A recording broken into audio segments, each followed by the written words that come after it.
Il était, une fois une petite fille, qui s'appelait Sarah. Elle vivait avec sa mère, dans une cabane, près de la forêt. La mère de Sarah aimait coudre pour la fille. La mère a confectionné une belle cape rouge pour Sarah. Et laissez-moi vous dire quelque chose. La belle Sarah, j'adorais cette cape rouge. Sarah mangeait avec la cape rouge. Elle cueillait des légumes du jardin, alors que la cape rouge était sur elle. Sarah jouait dans sa cabane dans les arbres, tandis que la cape rouge était sur elle. Et elle a même dormi avec la cape rouge. Sarah n'a jamais voulu se séparer de sa cape rouge. La mère de Sarah lui dit finalement: Sarah, je pense que nous devrions désormais appeler le petit chaperon rouge.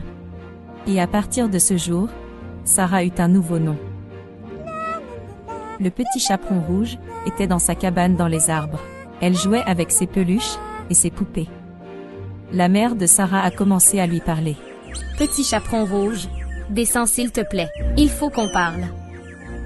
Le petit chaperon rouge pouvait entendre dans la voix de sa mère que quelque chose la dérangeait. Qu'est-ce qu'il y a, maman? Demanda le petit chaperon rouge. J'ai besoin que tu marches à travers la forêt, jusqu'à la maison de ta grand-mère. Elle ne se sent pas très bien. J'ai fait des cookies aux pépites de chocolat. Et je pense que cette petite friandise lui remontera le moral. Cela fit sourire mon petit chaperon rouge chéri. Parce qu'elle avait toujours hâte de revoir sa gentille grand-mère. La plus gentille petite dame qui vivait dans une petite maison dans la forêt. Et ils s'aimaient très tendrement. As-tu aussi une gentille grand-mère?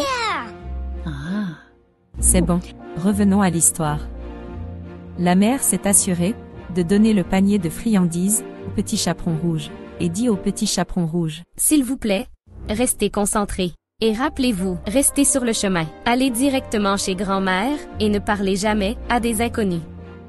Le petit chaperon rouge commença à marcher sur la route. Elle n'avait pas peur, car elle a fait plusieurs fois le voyage jusqu'à la maison de grand-mère. Elle marchait dans la forêt, et elle marchait encore, et elle marchait encore plus. Elle ne le savait pas.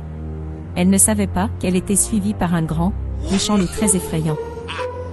À chaque pas que faisait le petit chaperon rouge, le loup faisait un pas de plus en se rapprochant prudemment d'elle. Bonjour, jolie petite fille. Dit le grand méchant loup effrayant aux grandes dents. Tu es très jolie dans ta petite capuche rouge. Très jolie. Oh, merci beaucoup, monsieur loup. Ma chère mère l'a fait pour moi. Oh non. Vous souvenez-vous que lui a dit sa chère mère avant qu'elle ne commence le voyage jusqu'à la maison de sa grand-mère? Elle a dit: s'il vous plaît, ne parlez jamais à des inconnus, n'est-ce pas? Au revoir, monsieur Grand Loup. Je vais chez ma grand-mère chérie. Elle est malade et ne se sent pas très bien. Et ma chère mère lui a préparé des biscuits au chocolat. Et je vais lui remonter le moral. Au revoir. Et le petit chaperon rouge continua à marcher sur le chemin. Le loup a gardé un œil sur le petit chaperon rouge tout le temps.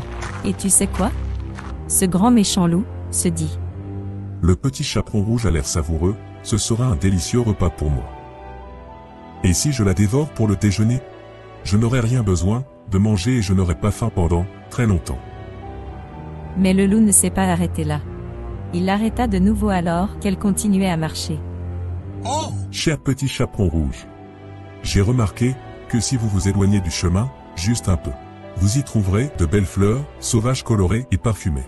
Et votre grand-mère n'adorerait-elle pas recevoir de jolies fleurs colorées de votre part, ma chère? Oh oui, monsieur le Grand Loup.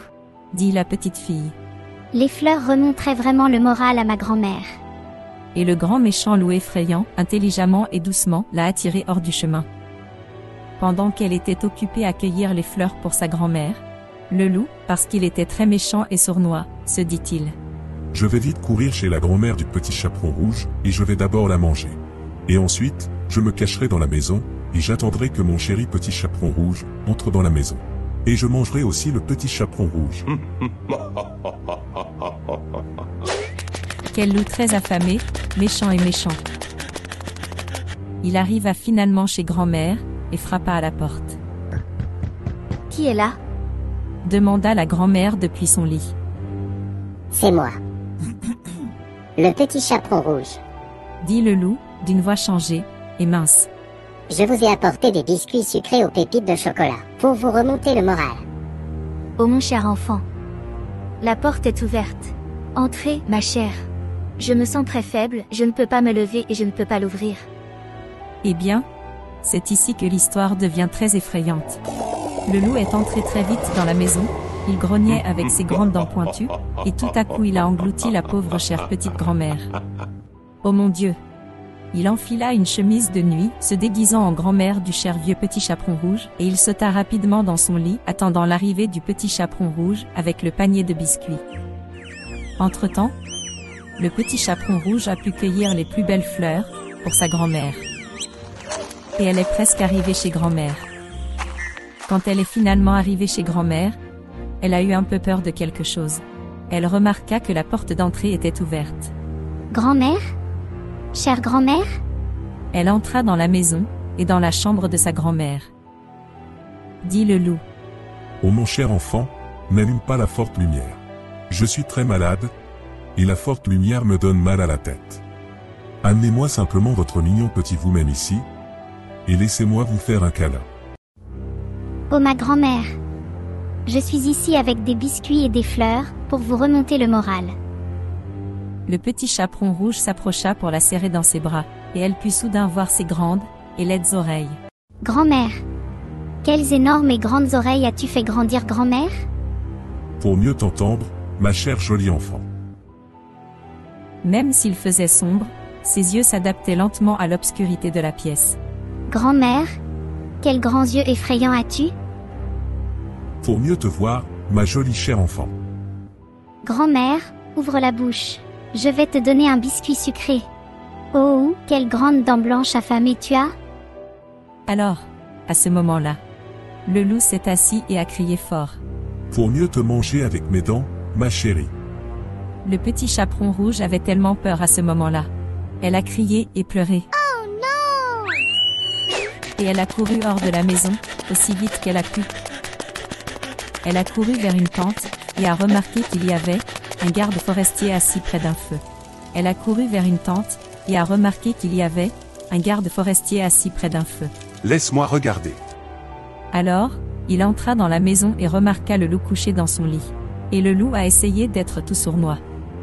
Hey, loup, avez-vous englouti la grand-mère du petit chaperon rouge? D'une voix forte, le garde forestier a demandé au loup de recracher la grand-mère. En ce moment même, le loup a pleuré.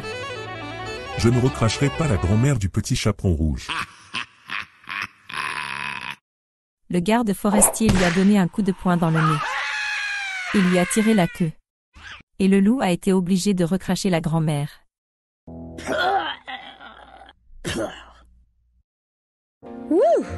Ne t'inquiète pas mon ami, la grand-mère n'a pas été blessée. Elle allait très bien. Mais elle avait une histoire fantastique à raconter. Le petit chaperon rouge et sa grand-mère ont dégusté des biscuits et du lait avant de devoir rentrer chez elle à pied. En marchant, elle pensait en elle-même. Je ne m'éloignerai jamais du chemin qui m'a été donné. Plus jamais. Jamais et à jamais et plus jamais. Merci de vous joindre à moi, ici sur la famille Roberto. J'espère que vous avez apprécié l'histoire du petit chaperon rouge. Et rappelez-vous, restez toujours concentrés sur ce que vous êtes censé faire. Et ne parlez jamais, jamais à de grands méchants inconnus. À la prochaine fois les amis. Au revoir.